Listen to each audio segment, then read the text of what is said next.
Энеолит дәуіріндегі ұлы дала. Энеолит біздің заманымыздан бұрынғы 3-2 мыңжылдықтардың аралығын қамтыды. Жылқыны алғаш қолға үйрету энеолит дәуірінің ерекшелігі. Қазақстан жеріндегі энеолит дәуірінің ескерткіші Ботай-Терсек мәдениеті деп аталды. Қазақстан жеріндегі энеолит дәуірінің ескерткіші Ботай-Терсек мәдениетіне тоқталамыз. Ботай-Терсек мәдениеті біздің заманымыздан бұрынғы 3700-3100 жылдар аралығында өмір сүрген мәдениет. 1980 жылы Зайберт энеолиттік Ботай мәдениетін зерттеді. Жалпы Ботай-Терсек мәдениеті солтүстік Қазақстанда орналасқан. Біздің заманымыздан бұрынғы 4 мыңжылдықтың ортасында жылқыны қолға үйрету басталды. Ботайлықтар жылқы өсірумен айналысты. Жылқы еті мен қымыз олардың негізгі азықтары болды.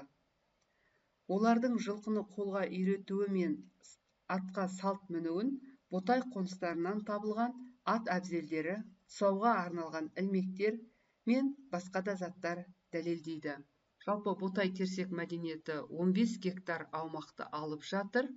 Ботай-Терсек мәдениеті әлем тарихында алғаш жылқының қолға үйретілгенін дәлелдеген мәдениет.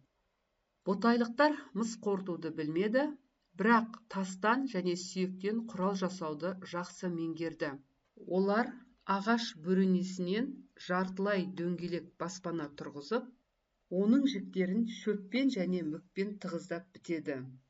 Төбесін сазбалшықпен сылап, шыммен жауып, түтін шығатын тесік қалдырды. Қабырғаларға ет сақтайтын орындарды ойып жасады. Мына суретте ботайлықтардың жартылай дөңгелек баспаналарының жаңғыртпасын көріп отырсыздар. Ботайлықтардың жылқы асырау мәдениеті ұлы даладағы көшпелі өркениеттің қалыптасуында маңызды рөл атқарды. Олардың бұл мәдениеті болашақтағы қазақтардың көшпелі өркениетінің тікелей негізі саналды. Ботайлықтар өздері көшпелі болған жоқ, бірақ олардың жылқыны қолға үйретуі болашақтағы көшпелі өркениетке негіз қалаған екен. Біздің заманымыздан бұрынғы 3 мыңжылдықта Ботай мәдениеті өз ерекшелігін жоғалтты. Бұған табиғаттың қуаңшылыққа ұшырауы және жылқы басының азаюы себеп болды.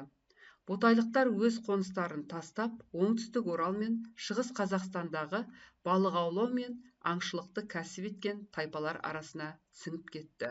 Энеолит және ерте қола дәуіріндегі көне шұңқыр мәдени-тарихи қауымдастығы біздің заманымыздан бұрынғы 3600-2300 жылдары ұлы даланың батыс бөлігін қамтыды.